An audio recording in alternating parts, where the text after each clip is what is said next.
Imagine que é fevereiro de 1946. Você está em uma rua bombardeada de Berlim. Está nevando, a guerra acabou, mas o sofrimento está apenas começando. Você sobreviveu a 5 anos de bombardeios aliados e ao ataque soviético à cidade. Você manteve sua família viva através do racionamento, escondendo-se, passando noites em porões enquanto o mundo desmoronava sobre você. E agora você tem ouro. Ouro de verdade. Moedas que sua avó costurou no forro de um casaco antes da guerra começar. Você as guardou por 6 anos, nunca contou a ninguém. Nem aos seus vizinhos, nem mesmo aos seus amigos mais próximos. Você sabia que um dia esse ouro salvaria sua família. Esse dia chegou. Sua filha está doente. Ela precisa de remédios, comida e calor. Você caminha quase 5 quilômetros pelos escombros para encontrar um homem vendendo pão no mercado negro. Você enfia a mão no bolso e tira uma moeda de ouro. O homem olha para ela e balança a cabeça. Ele não quer o seu ouro. O que ele quer é o maço de cigarros americanos que o soldado americano da rua de baixo trocou por uma herança de família ontem. O que ele quer é a garrafa de schnapps que seu vizinho está escondendo. O que ele quer é a lata de penicilina em pó que você não poderia ter. Seu ouro, naquele momento, é um belo pedaço de metal, nada mais. Pense nisso. Existe uma crença profundamente enraizada na consciência coletiva de qualquer pessoa que já se preocupou com um colapso econômico. A de que o ouro é a proteção definitiva. Que quando as moedas fiduciárias falham, quando os governos caem, quando a engrenagem do comércio moderno para, o ouro estará lá. Confiável, eterno, o único dinheiro verdadeiro que manteve seu valor por 5.000 anos. Essa crença não está totalmente errada, mas é perigosamente incompleta.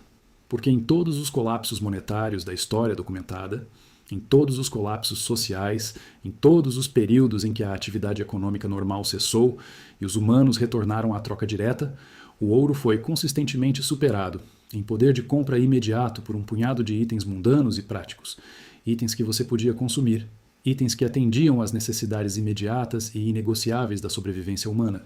Isso não é teoria, é história documentada. Aconteceu na Alemanha após as 2 guerras mundiais. Aconteceu na União Soviética durante seu colapso. Aconteceu na Argentina, no Zimbábue, na Venezuela e na Iugoslávia. O padrão é idêntico em todos os casos. A narrativa padrão sobre o colapso monetário é a seguinte: governos imprimem dinheiro em excesso.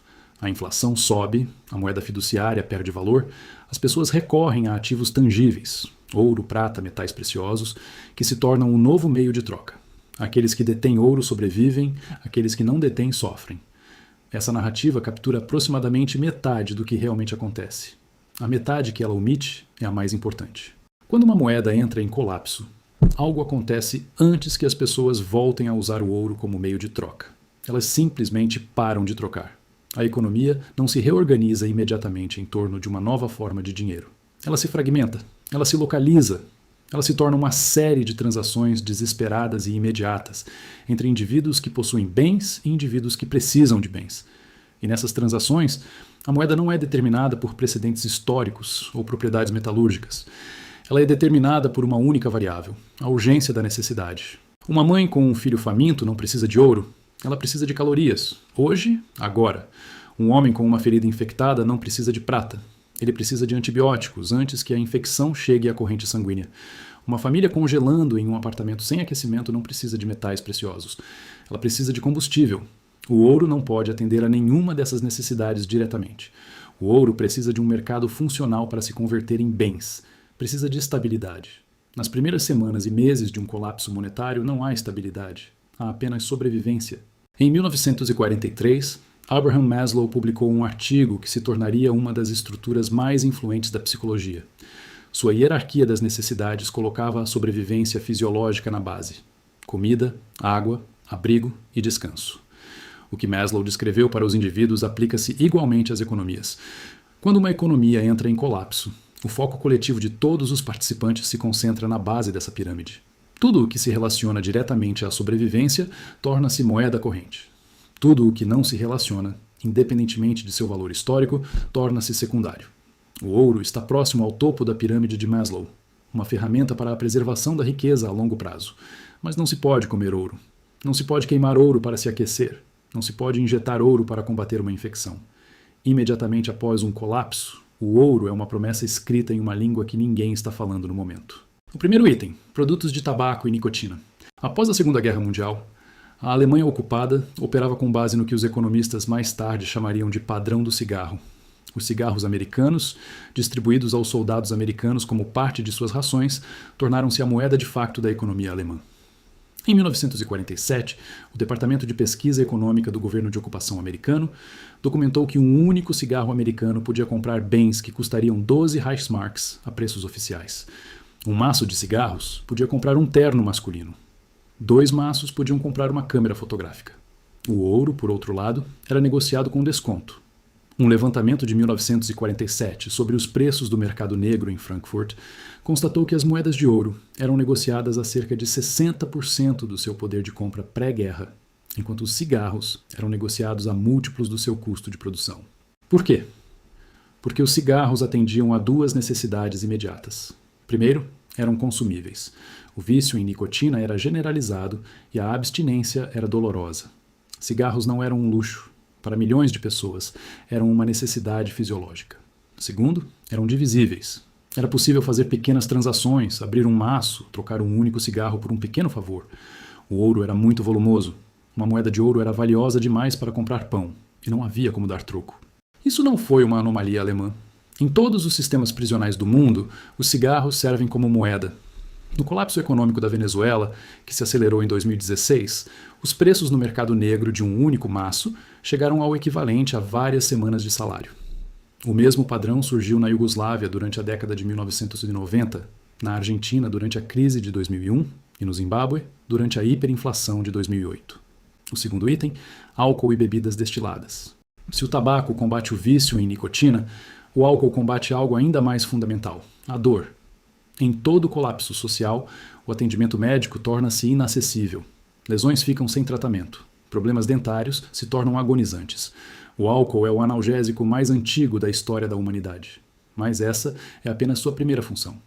Bebidas destiladas de alto teor alcoólico podem esterilizar feridas, limpar instrumentos e prevenir infecções.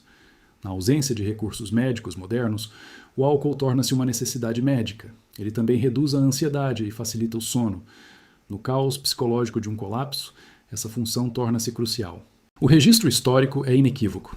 Na Rússia pós-soviética, durante a década de 1990, quando o rublo desvalorizou e os salários ficaram meses sem ser pagos, a vodka era a moeda de troca universal.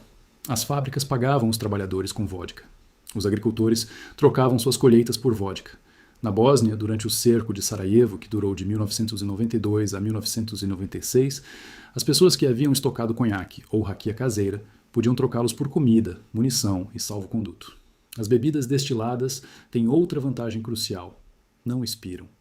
Uma garrafa de uísque armazenada corretamente dura décadas. O ouro dura para sempre, mas você não pode beber ouro quando precisa aliviar a dor de uma lesão não tratada. O uísque dura quase o mesmo tempo, e você pode. E o terceiro item: antibióticos e suprimentos médicos. Nas economias modernas e desenvolvidas, consideramos natural que as infecções possam ser tratadas. Antes da produção em massa de penicilina, iniciada em 1943, infecções leves eram rotineiramente fatais. Um arranhão de um espinho de rosa podia levar à sepse. Um abscesso dentário podia ser fatal. Vivemos na era dos antibióticos há menos de um século, e essa era depende inteiramente de cadeias de suprimento farmacêutico funcionais. Em todo colapso social, essas cadeias se rompem. Na Venezuela, em 2018, antibióticos básicos haviam desaparecido das farmácias. Amoxicilina, ciprofloxacina, azitromicina sumiram. O preço no mercado negro de um único ciclo de antibióticos chegava a centenas de dólares em um país onde o salário mínimo havia despencado para menos de $5 por mês. Há casos documentados de pessoas que trocavam joias de ouro por um ciclo de antibióticos, um colar de ouro por amoxicilina, um anel de ouro por insulina. O mesmo padrão se repetiu na Rússia pós-soviética e na Iugoslávia durante as guerras da década de 1990, onde suprimentos médicos eram a categoria mais valiosa de contrabando. Isso vai além dos antibióticos. Insulina para diabéticos, medicamentos para pressão arterial, analgésicos, epinefrina para reações alérgicas, qualquer medicamento necessário para a sobrevivência de alguém torna-se, por definição, mais valioso que ouro para essa pessoa. E em uma economia em colapso, existem milhões de pessoas nessa situação. O quarto item: fontes de combustível e energia. A civilização moderna funciona com energia, não com dinheiro, ouro ou informação. Gasolina, diesel, propano, lenha. Esses são os insumos que tornam tudo o mais possível. Quando a moeda entra em colapso, a energia não se torna menos importante. ela se torna mais importante, porque a energia não pode ser impressa, inflacionada ou criada por decreto governamental. Na Venezuela, a gasolina tornou-se praticamente sem preço em 2019. O país possui as maiores reservas comprovadas de petróleo do mundo, mas a capacidade de refino entrou em colapso. Os sistemas de importação ruíram e as redes de distribuição falharam. A gasolina tornou-se uma mercadoria do mercado negro, mais valiosa, litro por litro, do que o mesmo volume de ouro. Quem tinha combustível armazenado podia trocá-lo por comida para meses. Na Bósnia, durante o cerco, a lenha tornou-se moeda corrente. Os invernos eram brutais. Os sistemas de aquecimento falharam e as pessoas morreram congeladas em seus apartamentos. Quem podia fornecer combustível podia estipular o preço. Na Rússia, pós-soviética, o controle da distribuição de combustível foi um dos principais mecanismos pelos quais os oligarcas consolidaram o poder. O ouro não pode aquecer sua casa, abastecer seu veículo ou cozinhar sua comida. Um galão de gasolina pode. O quinto item: sementes, ferramentas e capacidade produtiva. Os itens discutidos até agora são consumíveis, usados e depois descartados. Mas, em um colapso prolongado, uma categoria diferente de bens emerge como suprema: a produção. Sementes, ferramentas manuais, equipamentos de filtragem de água, suprimentos de pesca, gado, tudo o que permite a alguém produzir o necessário para a sobrevivência torna-se exponencialmente mais valioso à medida que o colapso se estende. No Zimbábue, durante a hiperinflação de 2007 a 2008, o preço das sementes de culturas básicas subiu mais rápido do que o de qualquer outra categoria de bens, com exceção dos medicamentos. 1 quilo de sementes de milho valia mais do que seu peso em ouro, segundo as taxas de câmbio oficiais. Não porque a semente fosse rara, mas porque representava uma safra inteira de segurança alimentar. O ouro não produz alimentos. As sementes, sim. E em um mundo onde a cadeia de abastecimento alimentar está comprometida, a capacidade de produzir alimentos é a forma suprema de riqueza. Essa categoria se estende às ferramentas. Um moinho de grãos em funcionamento, uma bomba d'água funcionando, um painel solar, um fogão a lenha. Esses itens não são consumidos. Eles geram valor ao longo do tempo. Aqueles que possuem capacidade produtiva em uma economia em colapso não são meramente ricos. Eles são soberanos. Agora, uma nuance importante. Tudo o que foi discutido acima se aplica à fase aguda do colapso. As primeiras semanas, meses, possivelmente o primeiro ou segundo ano. Mas os colapsos não duram para sempre. Eventualmente, a estabilidade retorna, novas moedas surgem, os mercados se reconstituem. Quando isso acontece, a hierarquia de valor se inverte. O ouro, que era ilíquido e impraticável durante o caos, torna-se extremamente valioso durante a recuperação. Aqueles que mantiveram ouro durante o colapso se tornam ricos no novo sistema. Este é o paradoxo da preparação para o colapso. Os itens que salvam sua vida durante a fase aguda são os que você consome. Os itens que o enriquecem durante a fase de recuperação são os que permanecem. O ouro é o recurso da recuperação.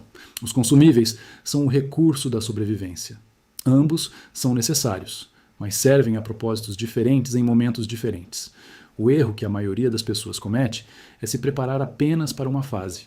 Acumular ouro e se ver incapaz de sobreviver à fase aguda, ou acumular consumíveis e se ver pobre quando a estabilidade retornar.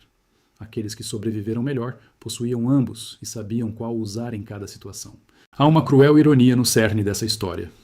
Os membros mais prudentes e responsáveis da sociedade muitas vezes foram os que mais sofreram com o colapso. Eles fizeram tudo o que a sociedade lhes dizia para fazer. Pouparam dinheiro, investiram com prudência, confiaram nas instituições. Quando essas instituições falharam, suas economias evaporaram. Mesmo aqueles que recorreram ao ouro muitas vezes se viram em desvantagem porque se prepararam para o tipo errado de crise. Prepararam-se para uma crise em que o comércio continuaria, apenas com uma moeda diferente.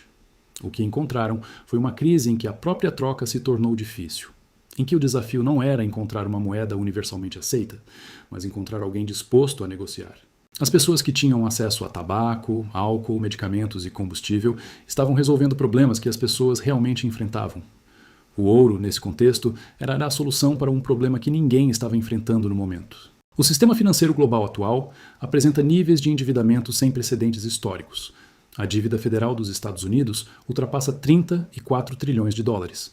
A dívida global ultrapassa 300 trilhões. A relação entre dívida e produção é maior do que em qualquer outro momento da história registrada. Isso não significa que o colapso seja iminente, significa que o sistema está sobrecarregado. E os padrões históricos que examinamos não são meros exercícios acadêmicos. são futuros potenciais.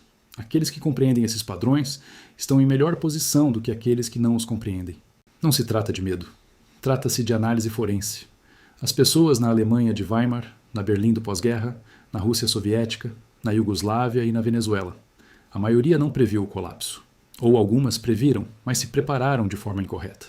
Prepararam-se para um mundo semelhante ao que conheciam, apenas com uma moeda diferente. Não se prepararam para um mundo onde as próprias regras mudaram, onde o ouro perdeu sua liquidez, onde os cigarros se tornaram moeda corrente, onde um frasco de antibiótico valia mais do que uma barra de ouro. Aqueles que compreendem o padrão têm menos probabilidade de repetir o erro. Voltemos ao ponto de partida. Berlim, fevereiro de 1946. Um homem com ouro, em pé na neve, tentando trocar por pão. Ele fez tudo certo. Economizou, preservou e protegeu o patrimônio da família durante anos de guerra. E no momento de maior necessidade, seu ouro não foi suficiente.